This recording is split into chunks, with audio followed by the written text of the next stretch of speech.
पाक एशिया के कमांडर इस्लाम को कैसे ट्रैप किया, ये बात वो अपने चीफ को बता रहा था। कमांडर इस्लाम अय्याश था और मुसलसल जुए में रकमें हार रहा था। इसी तरह से उसको ट्रैप किया गया और कमांडर इस्लाम ने रकम के बदले अहम तरीन राज दे दिया। ये बात कैप्टन सुरेश ने अपने चीफ को बताई। गुड, तुमने वाकई कारनामा अंजाम दिया है, चीफ ने कहा। अब असल मरहला बाकी है कि शेड्यूल के मुताबिक जैसे पाकिस्तान एटमी आबदोस BSM-1 स्पॉट पर पहुँचे, इससे S3 हासिल कर लिया जाए। इसके लिए तुमने क्या प्लान बनाया है, चीफ ने कहा। जनाब, इस शेड्यूल से मालूम हुआ है कि PSM-1 आबदोस रात को स्टॉप नंबर 2 में पहुँचेगी और इस स्पॉट पर कावरिस्तानी नेवी पहले से कब्जा कर लेगी। इसके बाद जैसे ही आबदोस वहाँ पहुँचेगी, इससे S3 हासिल करके स्पॉट को छोड़ दिया जाएगा और S3 स्पेशल लेबॉर्ट्री भी भिजवाया जाएगा और मिशन मुकम्मल हो जाएगा, कैप्टन सुरेश ने कहा। लेकिन इस तरह स्पॉट पर कब्ज़ा करना भी तो जंग के ऐलान के मुताबिक है। तुम अहमक तो नहीं हो गए? तुम खावरिस्तान और पाकिस्तान में एटमी जंग शुरू कराना चाहते हो? चीफ, मैं ऐसे कब्ज़े की बात नहीं कर रहा। जैसा आप समझ रहे हैं, हमारा एक आदमी मौजूद है, वो भेज कर देने वाली मखसूस गैस फायर करेगा। इस तरह ऑपरेशन स्पॉट और आबदोस में मौजूद तमाम अफराद बेहोश हो जाएंगे। फिर वो आदमी जो ख़ुद बेहोश होगा नेवी इंजीनियर को कॉल करेगा। नेवी इंजीनियर S3 निकाल लेंगे और वहाँ ग्रेड लाइन का साख्ता S3 नष्ट कर दिया जाएगा, जो आम हालत में एक जैसा एक्शन करता है। जबकि वो S3 जो पाकिस्तान ने शुक्रान की मदद से हासिल की है, वो स्पेशल लेबॉर्ट्री में पहुंचा दिया जाएगा। जब इन लोगों को होश आएगा तो वहाँ कुछ भी नहीं होगा, सब कुछ ओके होगा, इसलिए इसको अहमियत नहीं देंगे और मिशन मुकम्मल हो जाएगा। कैप्टन सुरेश ने मज़ीद वजाहत करते हुए कहा। ओ गुड, अब ठीक है, तुम इस पर काम करो, चीफ ने कहा। और कैप्टन सुरेश ने उठकर सलाम किया और फिर दरवाजे की तरफ मुड़ गया। इसके बाहर जाने पर चीफ ने हाथ बढ़ाकर फ़ोन रिसीवर उठाया और नंबर प्रेस किए। Yes sir. दूसरी तरफ से इसके PA की बात आई। प्राइम मिनिस्टर साहब से बात कराएं, मैंने इन्हें अहम खुशखबरी सुनानी है, चीफ ने कहा। थोड़ी देर बाद कहा गया कि प्राइम मिनिस्टर से बात कीजिए। बकरमा बोल रहा हूँ सर, चीफ ने इंतहाई मुदवाना लहजे में कहा। यस, क्या बात है मिस्टर चीफ? दूसरी तरफ से प्राइम मिनिस्टर की इंतहाई बावकार सी आवाज़ आई। सर, S3 मिशन के सिलसिले में रिपोर्ट देनी है, हमने उसे तकरीबन मुकम्मल कर लिया है। तकरीबन मुकम्मल का क्या मतलब है? खुलकर और वजाहत से बात करें। आई एम सॉरी, मैं तफसील बता देता हूँ सर, चीफ ने माफ़ी मांगते हुए कहा। मैं रवानी में बात तो कर गया था, लेकिन प्राइम मिनिस्टर के नागवार लहजे पर उसे फ़ौरन एहसास हो गया था कि इससे हिमाकत सरसत हुई है। और प्रोटोकॉल के मुताबिक सदर मुमलिकत और प्राइम मिनिस्टर जैसे अहदेदारों से मुबहम और अधूरी बात नहीं की जा सकती। चुनांचे इस बार उसने शुरू से आखिर तक पूरी तफसील बता दी। अब आपका मतलब है मिशन आज रात ही मुकम्मल हो जाएगा? यस सर, प्राइम मिनिस्टर को चीफ ने कहा। क्या मैं पाकिस्तान में किसी को मालूम ना हो सका? पाकिस्तान सिविल सर्विस को तो इस बारे में मालूम नहीं हो सका? नहीं जनाब, ऐसा नहीं है। ये मिशन औरतों के स्मगलर के ऊपर किया गया और ज़्यादा अगर मालूम भी हो गया तो फिर हम किसी सूरत तक ना पहुंच सकेंगे, चीफ ने कहा। हम मिशन की तकमील के बाद एक काम करें, और वो ये है कि इस कमांडर इस्लाम और डिप्टी कमांडर को, जो आपका आदमी है, दोनों को फिनिश करा दें ताकि इस मिशन के सिलसिले में किसी काम आगे बढ़ सके। प्राइम मिनिस्टर ने कहा। यस सर, हुक्म की तामील होगी सर, चीफ ने कहा। ओके, मिशन मुकम्मल होने पर आपने मुझसे फ़ोन पर इत्तला देनी है, फिर तहरीरी रिपोर्ट देनी है, प्राइम मिनिस्टर ने कहा। यस सर, चीफ ने कहा। तो दूसरी तरफ से रिसीवर रख दिया गया और चीफ ने भी एक तवील सांस लेते हुए रिसीवर रख दिया। पार्ट 16 इमरान सीरीज़ के नॉवेल S3 का पार्ट 17। राना हाउस के ब्लैक रूम में कुर्सी पर कमांडर इस्लाम बैठा हुआ था। इस्लाम के जिस्म के ड्रॉप्स से और इसकी गर्दन ढलकी हुई थी। वो अभी तक यूनिफॉर्म में ही था, क्योंकि इमरान ने उसे रहायशगाह पर पहुँचते बेहोश कर दिया था और फिर उसे कार की उब्बी सीटों के सामने दरमियानी खला में डालकर राना हाउस में ले आया था।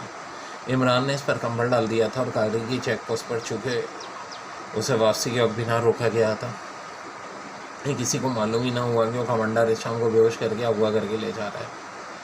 जोसेफ कमांडर इस्लाम की नाक से एक शीशी लगाए खड़ा था, जबकि जोहाना इमरान की कुर्सी के साथ खड़ा था। जोसेफ ने शीशे हटाई और इसका ढक्कन लगाकर वो वापस अलमारी की तरफ बढ़ गया। मास्टर, ये पाकिस्तानी फ़ौज का आला अहदेदार है, क्या इसने मुल्क से गद्दारी की है? जोहाना ने पूछा।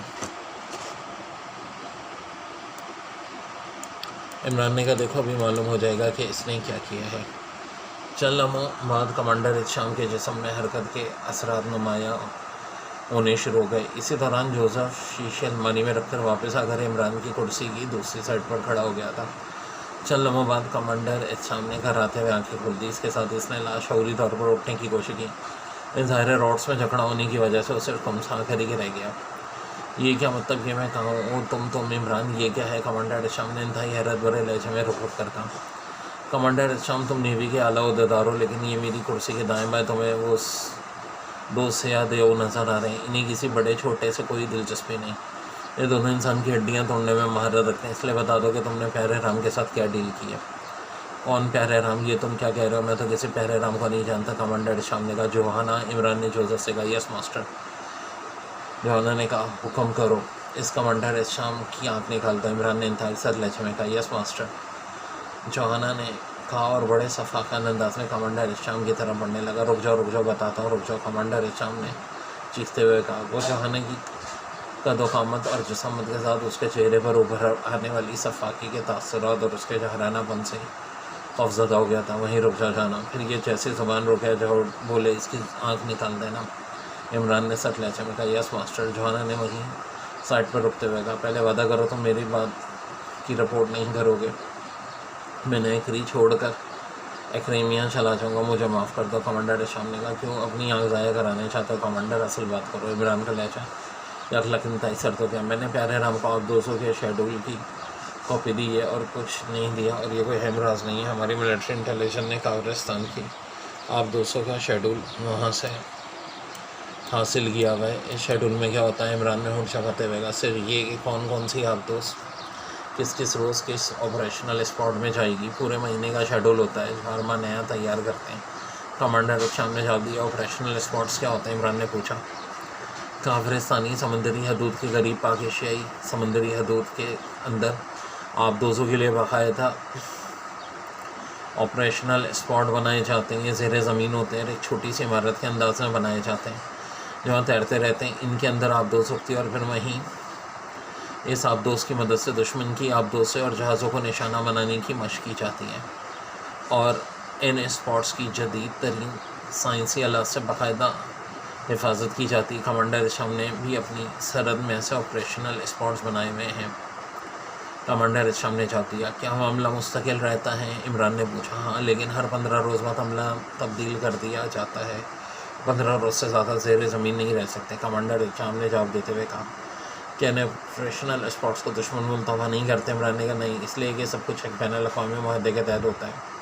अलबत्ता ऐलाने जंग होने पर इन्हें ब्लास्ट करना नेवी का पहला फ़र्ज़ होता है, लेकिन अगर ज़माने अमन में ऐसा किया जाए तो दोनों मुल्कों में ऐलाने जंग के मुतरादिफ करार दिया जा सकता है। कमांडर हिशाम ने कहा। प्यारे राम तुम तक कैसे पहुँचा? उसने तुम्हें क्या दिया बदले में? इमरान ने पूछा। मेरे डिप्टी कमांडर हाशिम मेरे पास आया तो इसके साथ प्यारे राम थे।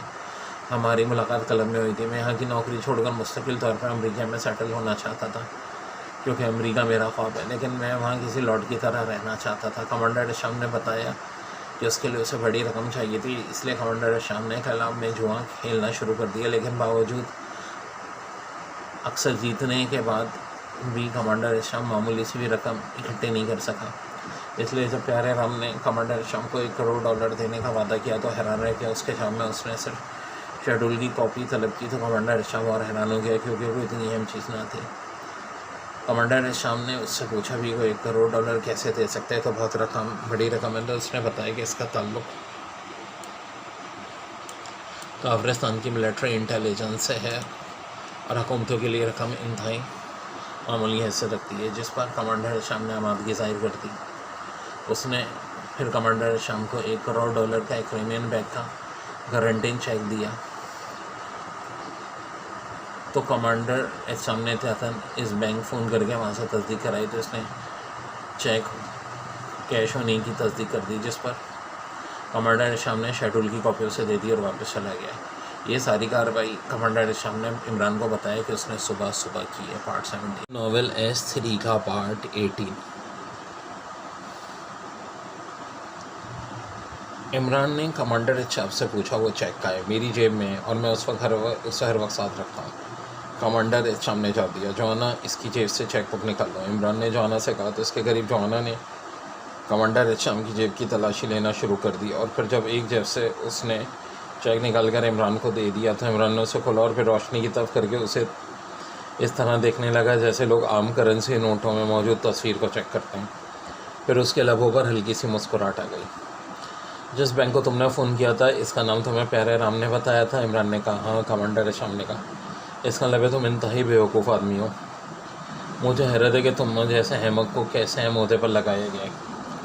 पीछे एक जाली है। गारंटी चेकों की छपाई बिल्कुल करेंसी नोटों के अंदाज में की जाती है। इसके अंदर खुफिया तौर पर भी इस बैंक का नाम छुपा वह होता है जो सिर्फ रोशनी में देखने से नज़र आता है, जबकि इसमें ऐसा नहीं है। इसलिए प्यारे राम ने बाकायदा गेम खेली है।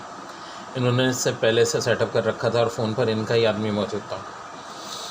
इन्हें मालूम था कि इतनी बड़ी रकम की वजह से तुम लाजमन चेक करोगे। इस तरह इन्होंने तुम्हें यकीन दिला दिया। इमरान ने कहा, नहीं, ऐसा नहीं हो सकता। तुम सिर्फ ये चेक अपने पास रखने के लिए चक्कर चला रहे हो। कमांडर हिशाम ने कहा। इसे बेहोश कर दो जवाना। सिर बेहोश इमरान ने उठते हुए कहा तो साथ खड़े हुए जवाना का एक हाथ घूमा और कमांडर हिशाम के अलग से गर्भनाक चीख निकली और एक ही झटका खाकर उसकी गर्दन ढलक गई। इमरान ब्लैक रूम से निकलकर सीधा फ़ोन वाले कमरे में आया और इसने कुर्सी पर बैठकर रिसीवर उठाया और नंबर डायल करने शुरू कर दिया। X2 दूसरी तरफ से मखसूस आवाज़ सुनाई दी।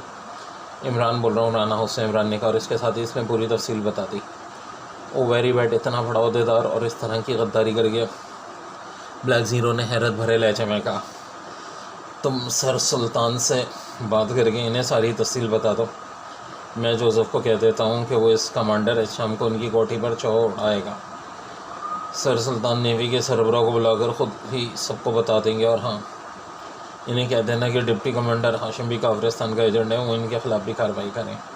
इमरान ने कहा, अब आपका क्या प्रोग्राम है? ब्लैक ज़ीरो ने कहा, मैं दानिश मंजिल आ रहा हूँ। इस प्यारे राम को नॉट राउंड के ज़रिए फौरी तौर पर पकड़वाना है ताकि मालूम हो सके कि इस शेड्यूल के असूल से इनका असल मकसद क्या है। वैसे तो वाकई इस शेड्यूल की इतनी अहमियत नहीं कि इसके लिए इतना लंबा चौड़ा और पेचीदा प्लान बनाया जाए। इमरान ने कहा, ठीक है। दूसरी तरफ से कहा गया और इमरान ने रिसीवर रख दिया। उठकर वो दोबारा ब्लैक रूम की तरफ बढ़ गया ताकि जोसेफ को हिदायत दे सके। फिर जोसेफ को हिदायत देकर वो वापस मुड़ा और थोड़ी देर बाद इमरान की कार दानिश मंजिल की तरफ उड़ी जा रही थी। इमरान के चेहरे पर गहरी संजीदगी थी। Part 18 and.